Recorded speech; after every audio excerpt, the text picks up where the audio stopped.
Olá, bem-vindo vocês ao Correspondente Médico. Lembrando, gente, olha, me concentrar aqui, porque eu brinquei com o Rafael, mas vou ter que desfilar também, né, com toda a pose.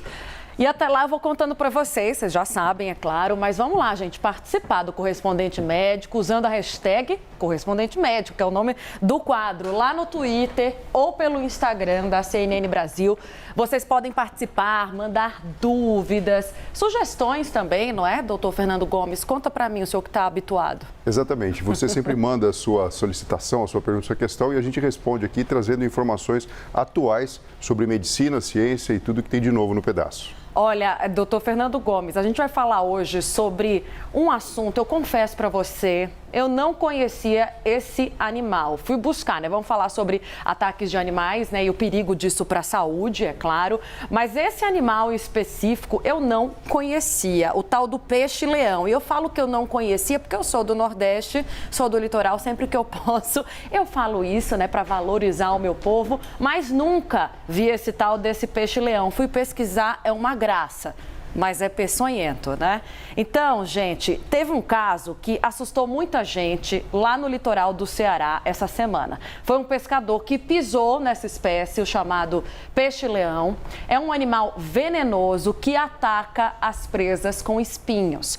Esse pescador teve reações graves depois que teve contato com esse animal, teve febre, convulsões e chegou a ter paradas cardíacas. No Brasil, os acidentes com animais são comuns. Para a gente ter uma ideia, os dados consolidados até agora mostram que foram cerca de 240 mil casos de acidentes com animais peçonhentos no país no ano passado. A maioria dessas ocorrências foi leve, mas também houve quase 500 mortes. Doutor, conta pra gente, mostra aqui no quadro alguns animais além desse peixe-leão que podem ser perigosos e acarretar em riscos maiores à saúde. Tainá, você chamou de uma forma muito elegante a atenção de todo mundo que está assistindo a gente por esse assunto, porque muitas vezes a gente tem uma vida urbana e tem a falsa sensação de segurança de que o contato com qualquer animal desse tipo, eventualmente numa viagem, num ambiente de descontração, pode ser inofensivo, mas não é.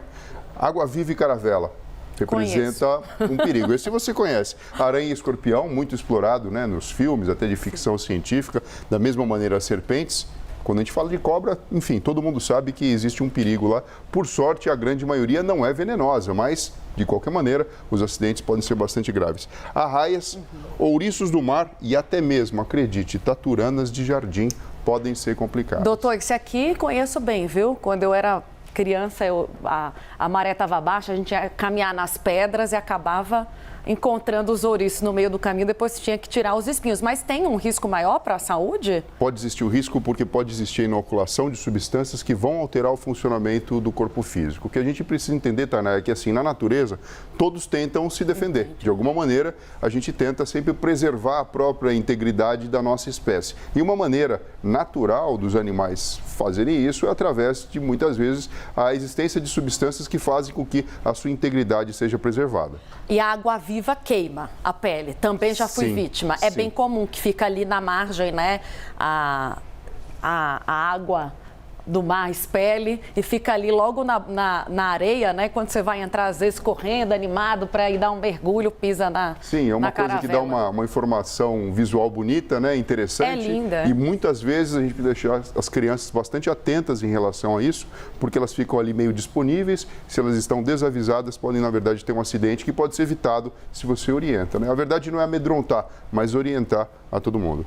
Agora, o que mais, doutor? O senhor falou da serpente, que é a cobra do mar, né? Já vi em mergulho também, mas não é muito comum, né, doutor? Sim, mas quando a gente fala da serpente, até mesmo para o pessoal que mora no interior, ou então, dependendo do lugar onde você vai, num sítio, numa chácara, e até em algumas cidades litorâneas, a existência de cobras que podem, na verdade, provocar aí um acidente, além do próprio trauma mecânico que uma mordida pode provocar e da reação emocional muitas vezes exuberante, a inoculação do veneno ela pode trazer alterações para o funcionamento do corpo físico, o que demanda rapidamente você ir a um serviço de saúde, a um pronto-socorro. Vamos falar dos outros também, para os outros não ficarem aqui sozinhos? Aranha, escorpiões, arraias e taturanas. Qual o risco desses outros? Olha, tanto a aranha como o escorpião, existem venenos em algumas espécies que são capazes de provocar alteração no funcionamento do corpo, levando a problemas relacionados com a coagulação sanguínea, o funcionamento adequado dos rins, a própria circulação do sangue dentro do aparelho cardiovascular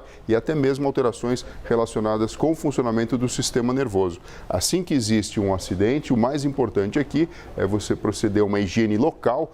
O que eu quero dizer com isso, Tainá? Nada daquela ideia que a gente tem romântica de faz um torniquete, chupa o veneno, passa pasta de dente, nada a ver. Aqui, simplesmente lavar com água e sabão e prontamente procurar um serviço de saúde. Quando a gente fala da arraia, por exemplo, também existe toda a questão relacionada com o seu tentáculo e com o que pode acontecer de problema mais sério.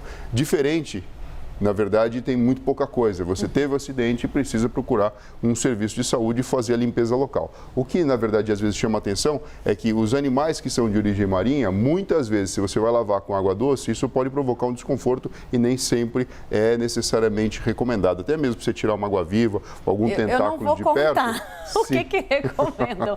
Todo mundo sabe, né? Mas procede? O quê?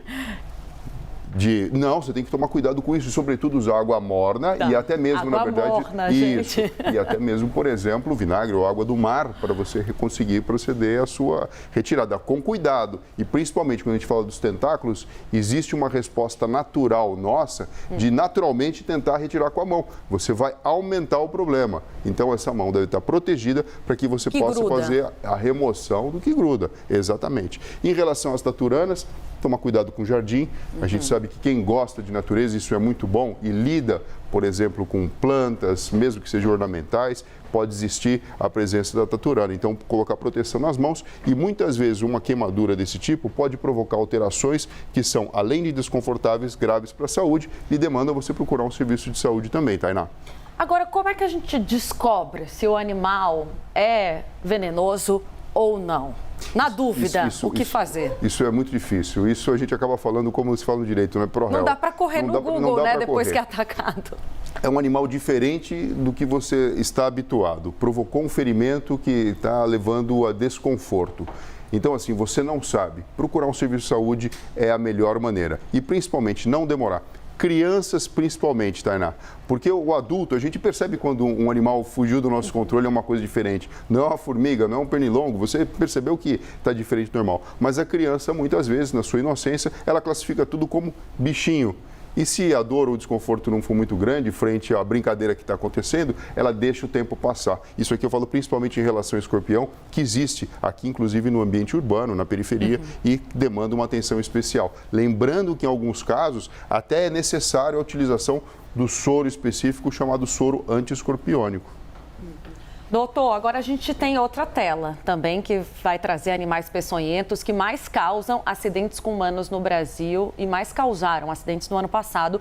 Foram cerca de 30 mil contatos de pessoas com serpentes em 2021. Em seguida, a gente tem as aranhas, 27 mil pessoas tiveram contatos com elas e quase 150 mil acidentes com escorpiões. Doutor, e nesses casos, hein? Primeiros socorros, falamos já rapidamente, né, sobre cada um desses animais, mas vamos retomar. O que fazer nas serpentes? Aqui, ó, está descrito. Vamos lá, chamar atenção em relação a isso. Levou, na verdade, uma picada de cobra ou alguma alteração que você notou que fugiu do normal. Né? A pessoa se descuidou, não olhou direito onde estava, etc. Lavar com água e sabão e buscar auxílio médico.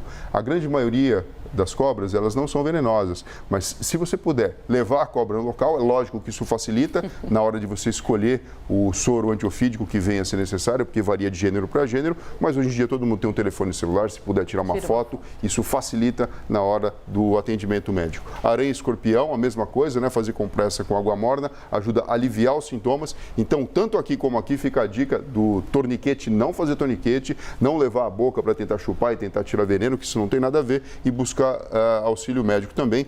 falando mais uma vez do soro antiescorpiônico em situações específicas. E as taturanas, existem espécies, inclusive, que são venenosas e precisam também a demanda da aplicação de um soro específico. Por sorte, não é a maioria, mas isso aqui precisa ficar latente na cabeça de todo mundo, porque muitas vezes um acidente que pode parecer algo doméstico, trivial, simples de lidar, pode trazer uma complicação grave, comprometendo todo o organismo, como, por exemplo, os rins, o coração, o cérebro, os nervos do corpo, os músculos e assim sucessivamente, Tainá.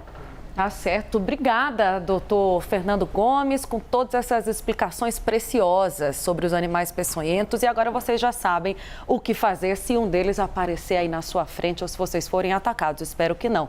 Este foi mais um Correspondente Médico.